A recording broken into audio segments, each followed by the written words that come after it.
Estamos conectados, pero ¿qué tan cerca estamos unos de otros? Esto es En Modo Consciente, un podcast de ICM-TV y AUDEC, donde hablamos de pantallas, vínculos y decisiones cotidianas que marcan la diferencia. En este episodio hablamos con Pablo de los Campos sobre la tecnología en el aula, el rol de los docentes y cómo encontrar un equilibrio entre lo digital y lo humano en la educación. Bienvenido, Pablo. Gracias por estar en este episodio de En Modo Consciente. Pablo de los Campos es especialista senior en tecnología educativa y docente de ciencias de la computación. Coordina el área de tecnología e innovación en instituciones educativas. Impulsa proyectos que integran la enseñanza y transformación digital. Hoy queremos hablar de educación y tecnología, esa alianza que parece que cada vez es más estrecha, ¿verdad? Pero para eso me gustaría irme a un concepto que hace tiempo en realidad ya estamos escuchando, que es ciudadanía digital. Primero, ¿nos podés contar como una breve definición de qué es y también por qué cada vez más escuchamos que es importante formarse en ciudadanía digital? Bueno, muchas gracias por la bienvenida.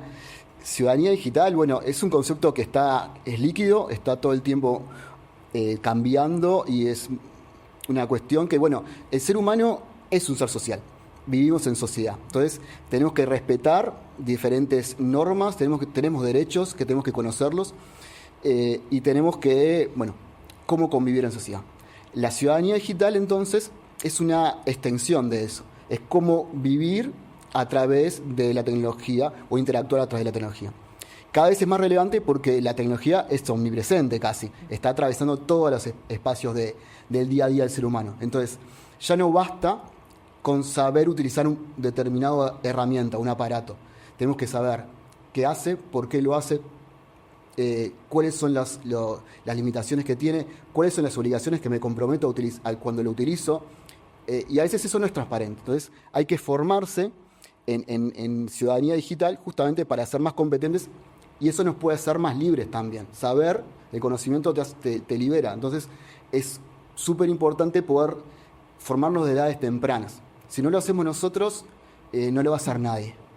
Y vos decías que es un concepto que está cambiando, un concepto líquido, y vaya cambio que nos está trayendo la inteligencia artificial, ¿verdad? Recién hablábamos, antes de empezar la nota, de algunas cosas, de toda la revolución que puede crear. ¿Cómo crees vos que se está metiendo la inteligencia artificial en educación? ¿Y cómo te parece que lo están viviendo los docentes? Si puede ser más un aliado o si puede ser un competidor. ¿Cómo lo ves ahí? ¿Cómo está el terreno de esto? Educación, inteligencia artificial, tecnología. La inteligencia artificial, como concepto, nace desde que nace la informática, de los primeros años de las primeras computadoras, 1960, o sea que es la prehistoria en términos de tecnología. Pero estaba más bien reservado para nerds o para grupos de ingenieros pequeños. Ahí está el concepto de machine learning, bueno. Pero de un par de años hasta acá logramos generar inteligencia artificial que se llama débil, o sea, cuando tenemos una inteligencia artificial que es generativa, que es hábil en un campo específico de conocimiento humano. En este caso, lo que explotó hace poco, relativamente poco, pero es mucho tiempo, que es noviembre del año 2023, es el GPT, y el ChatGPT, que se transformó como casi en un sinónimo de inteligencia artificial generativa. Son modelos grandes de lenguaje que son muy buenos escribiendo, y mejor que el ser humano muchas veces. Como toda irrupción tecnológica, lo natural en el ser humano es ponerse en esos extremos. O lo divinizamos o lo demonizamos. Y eso no está muy bien. En la educación pasa eso. Al principio no sabíamos qué iba a pasar, bueno, vamos a prohibirlo. Entonces hubo países, universidades, colegios que dijeron, bueno, está prohibida esta herramienta, y hubo muchas voces de Chomsky, Harari, Elon Musk, que dijeron, vamos a parar con esto porque no sabemos para dónde va. Hubo otros que decían no, tipo Bill Gates dijo hace 2 años atrás que iba a ser quien iba a enseñar a leer y escribir a los niños.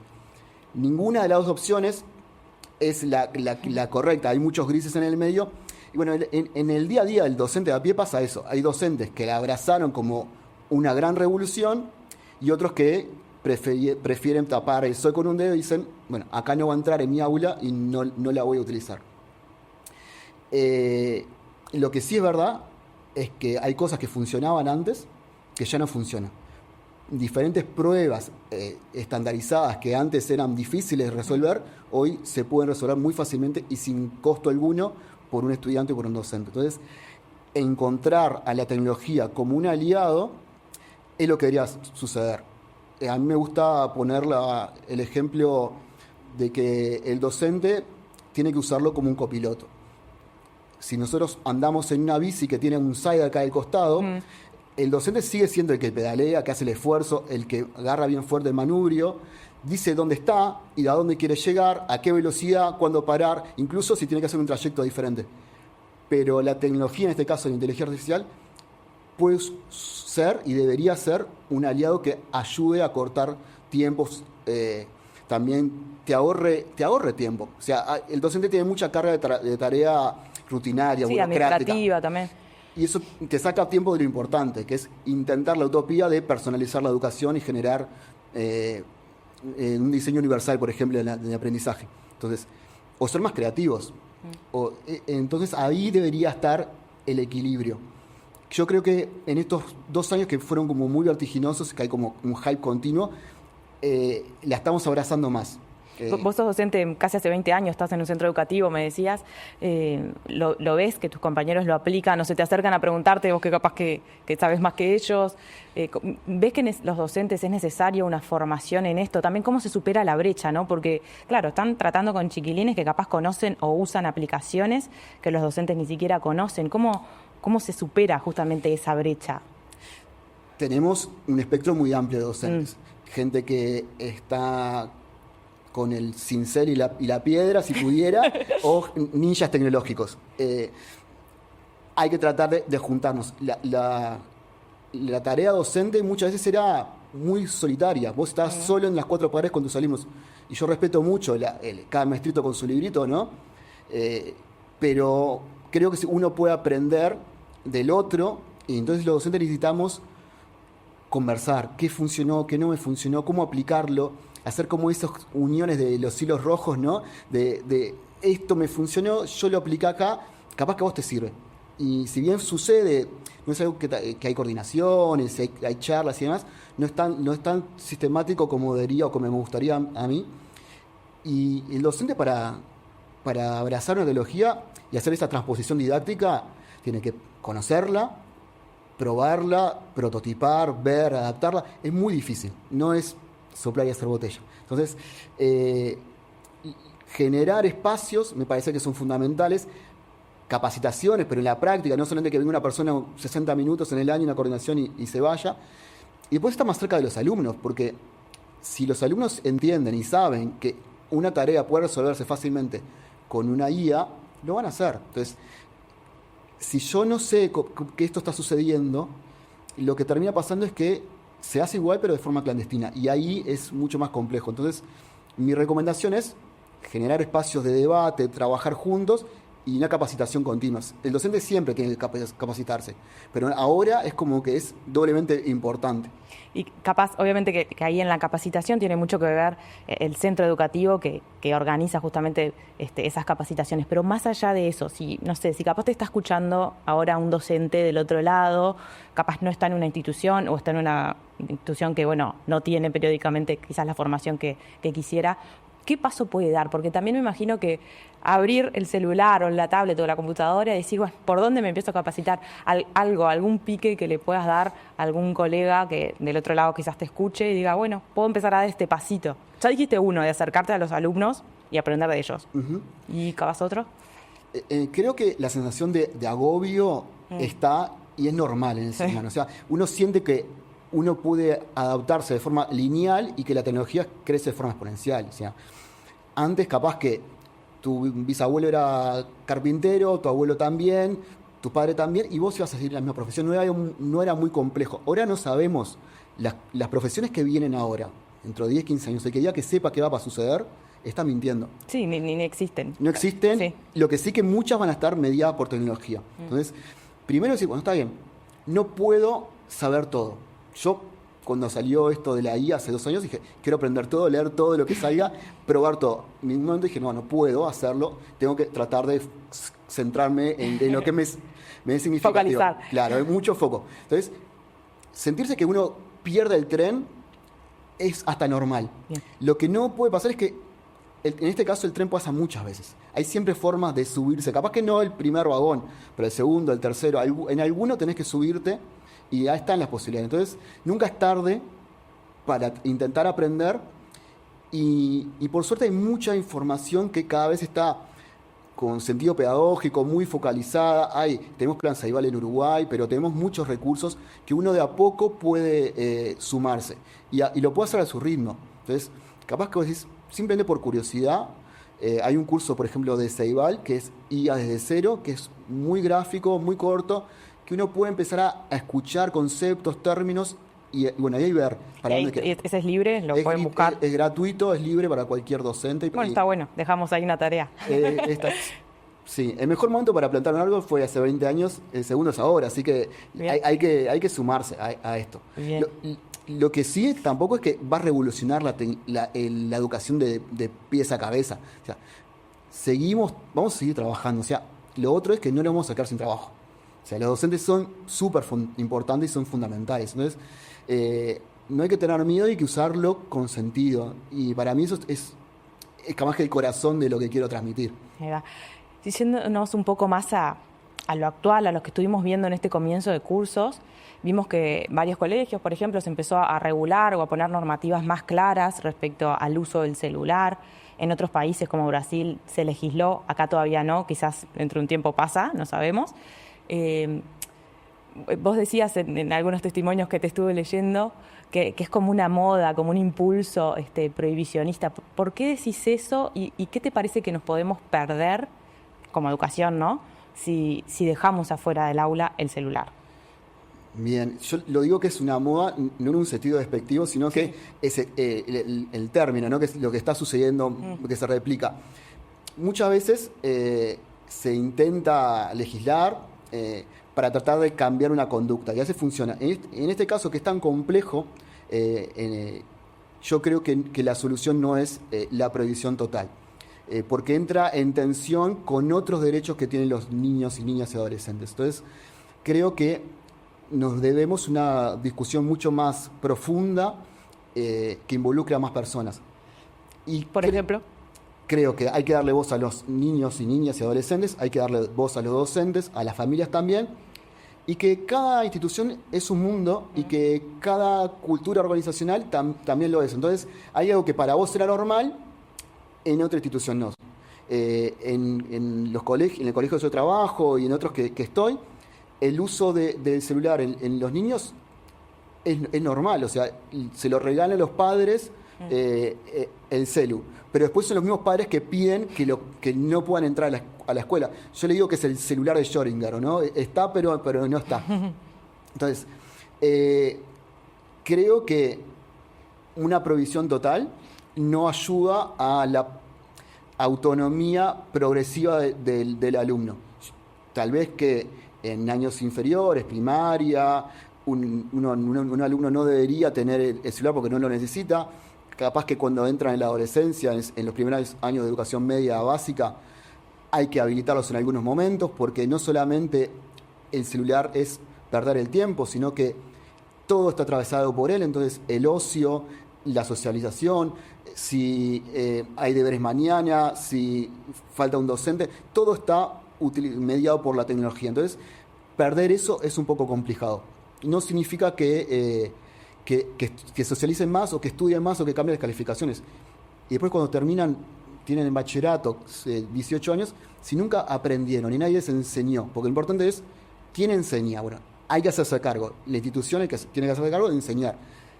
¿Cómo lo vamos a alargar al mundo si nunca se enfrentaron a algo que les permita autorregularse? Entonces, yo creo una progresiva autonomía y diferentes regulaciones según las edades y según el punto de partida de cada institución. Hay instituciones que lo tienen mucho más pensado, que tienen más recursos. Si vos ya tenés una computadora por alumno, usar el celular como herramienta para crear contenido es más engorroso, menos práctico, no es necesario. Pero capaz que en otros lados es lo único que tenés y lo necesitas. Ahí dijiste algo que me gustaría meterme, que es ¿por qué el celular está causando esta revolución hace un tiempo, ¿no? que no causó la computadora, que también en muchos centros educativos hay, de hecho, Plan Ceibal. ¿Qué reglas viene a romper o a cambiar el celular? Bueno, primero que el celular es privado, lo trae el alumno, no es algo que la institución lo pida, no es una material didáctico, como puede ser otro, que puede ser una regla, una calculadora, una tabla de dibujo. Después que, como conté antes, sirve para muchísimas cosas. Algunas buenas y otras no tan buenas. Hay que conocer qué cosas están bien y qué cosas están mal del uso del celular. El celular no es el problema, es cómo lo usamos. Y entonces, bueno, hay computadoras que sí están pensadas para uso educativo. Puedes tener un mouse, una pantalla que tiene unas dimensiones que permiten generar contenido, un teclado para generar texto. Yo puedo tener todas las mismas compus, entonces los problemas tecnológicos se evitan porque este programa funciona, no tienes problemas de sistema operativo diferente. Yo puedo bloquear páginas web que no sean recomendables para determinada edad. Queda todo mucho más centralizado y evitas esos problemas de que no lo traje, se descargó, en mi celular no tiene espacio. Y hay más posibilidad de control también. Muchísimas posibilidades de control. Ante lo negativo o lo que pueda pasar o lo que sea. Por eso que el modelo One Laptop per Child, una computadora por alumno, es interesante y funciona. Sí. Pero bueno, el que se tiene que hacer cargo es el instituto. No le puedes, cobrando o no cobrando el aparato, ¿no? Pero el celular tiene eso. Y aparte que, bueno, generás, es del alumno, yo se lo saco, si se rompe, ¿qué pasa? Hay diferentes cuestiones que uno debería pensar y ordenarlas antes de hacer como, bueno, saquen el celular, lo dejan adentro de un locker, claro. ¿Y qué cosas concretas pensás que los centros pueden hacer? Algunos ejemplos de esto, de pasos, o según diferentes realidades, decisiones, que te parezca que puedan aportar.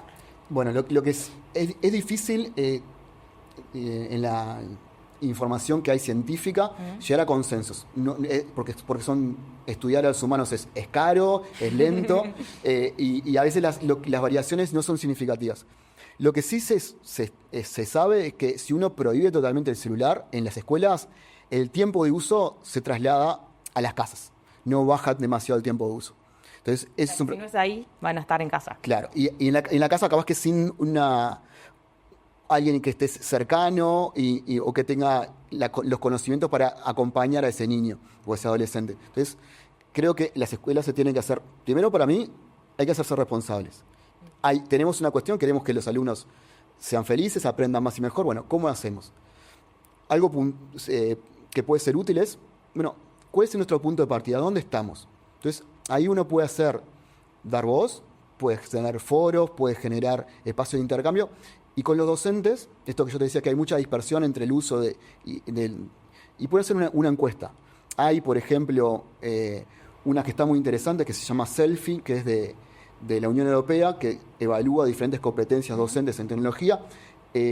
Una unidad de innovación de Brasil también tiene una batería de preguntas. Entonces, bueno, ahí sabes con datos dónde está mi equipo docente parado. Como un diagnóstico, empezar por ahí. Sí, es una foto o un cuadro más o menos de dónde estamos parados. Y ahí sí puedo empezar a generar políticas. Que tiene que ser desde el centro, ¿no? Tenemos que evitar la discrecionalidad docente. No puede ser que un docente me prohíba y el otro, porque es chill, porque es buena onda, me deje usar el celu o me lo dé como premio porque terminaste la tarea y bueno, jugá. Claro. Y bueno, ahí generamos un problema que los alumnos no saben para dónde van a agarrar y rápidamente van a encontrar intersticios para hacer lo que quieren, que a veces es evitar el aprendizaje y jugar o prender el tiempo, que tampoco estaría mal si fuera un recurso que el docente explícitamente lo quiere lograr, ¿no? Pero como primer punto, entonces, tomar alguna política institucional, sea cual sea esa. Sí, cualquiera sea, tiene que estar bien comunicada, ser explícita, que las familias se involucren, y bueno, no solamente porque usaste el celu te voy a suspender un día, o sea, tiene que haber como algo más. También entra la pata de la probidad académica, ¿no? El plagio y todo eso, que es un tema complejo porque, bueno, si antes se hacía, hoy cada vez hay más herramientas que permiten generar, con esto de la IA, resultados que no son creados por el ser humano. Entonces, bueno,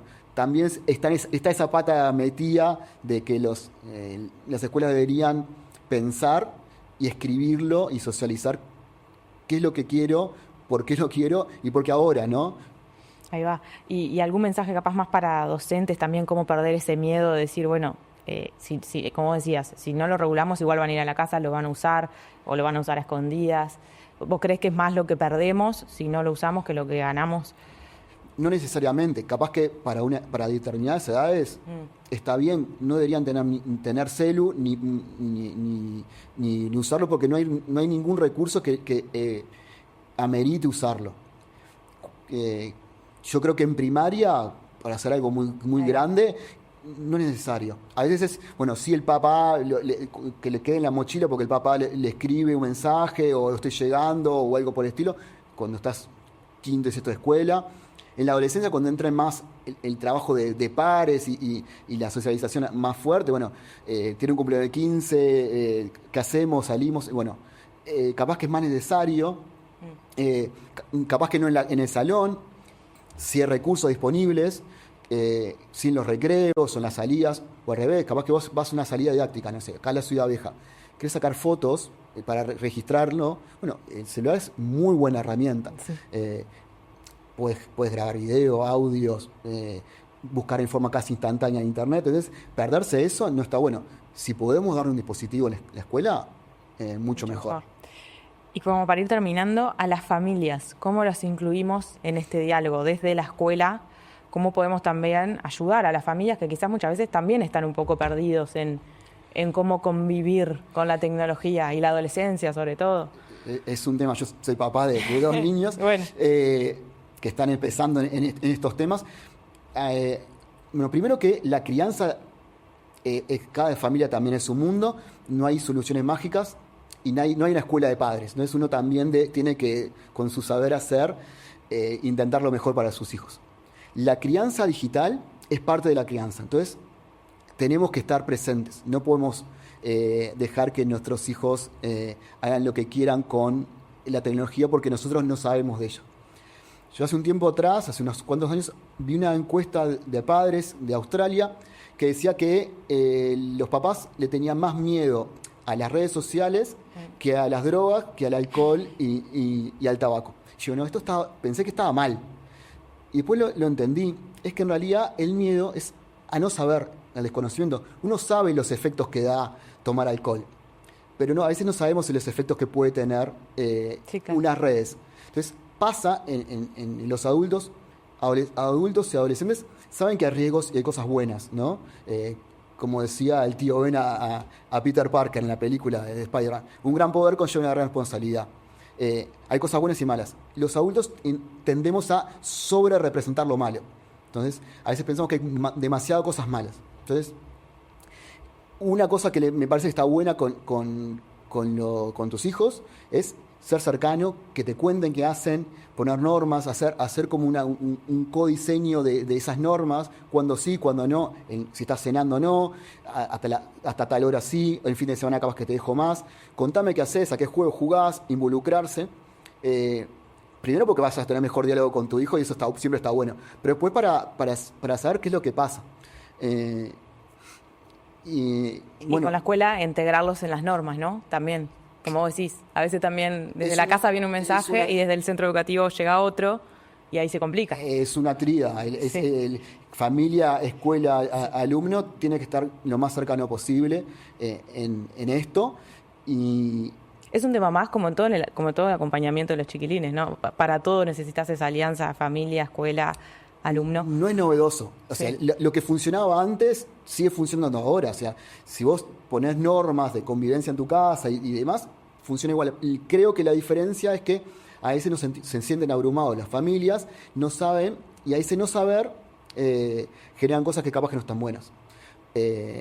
Niños de 10, 11 años que tengan su celular y que se queden hasta las 3 de la mañana, capaz que mandándose mensajitos en un grupo de WhatsApp, no está bueno. No porque el problema es de socializar, el problema es que si se duermen hasta la mañana y se tienen que levantar a las 7, tienen un déficit de sueño enorme. Uruguay tiene un problema muy grande en ese sentido, que ahí me escapan, pero Pero bueno, ese tipo de cosas. A veces se cierra la puerta del cuarto y se abre una ventana a un mundo que tiene que regularse. Y los niños necesitan regulación. Entonces, hay que estar presente, básicamente. Bueno, entonces me quedo con, primero, que desde las escuelas tenemos que ayudar a poner normas, porque si no van a quedar solos en ese mar digital. Con los docentes nos tenemos que formar y que las familias tienen que estar en esto. Y último, algún pique, eso de nuevo, nos dijiste Ceibal, pero alguna otra web, no sé, capaz de otro país o lo que sea, para docentes que esté bueno, que decís, bichen esto, porque creo que siempre viene bien eso, alguna pista directa hacia dónde ir. A mí me gusta mucho usar Twitter, es mi red social favorita, X ahora, porque uno hace como un claustro digital y elige con quiénes interactuar. Y yo muchísimas cosas que veo en primera persona me informo por ahí, pero capaz que no tenés tanto tiempo, no te gusta, bueno, hay diferentes lugares, por ejemplo, hay una que se llama Pantallas Amigas, que está bueno. Pantallas Amigas. Sí, Faro Digital, que también trabaja con Ceibal, que es de Argentina, también tiene cosas interesantes. Ceibal está trabajando muy bien en Ciudadanía Digital y en IA también, entonces, que van tomando de diferentes lados. Es googlear también un poco y ver qué cosas están actualizadas. Eso es otra cosa. Si algo tiene un par de años, capaz que quedó súper obsoleto y tenés que estar como muy actualizado. Bien, buenísimo. Bueno, nos dejaste con deberes, con cosas para pensar y seguiremos dialogando. Gracias por el espacio. Gracias a ustedes.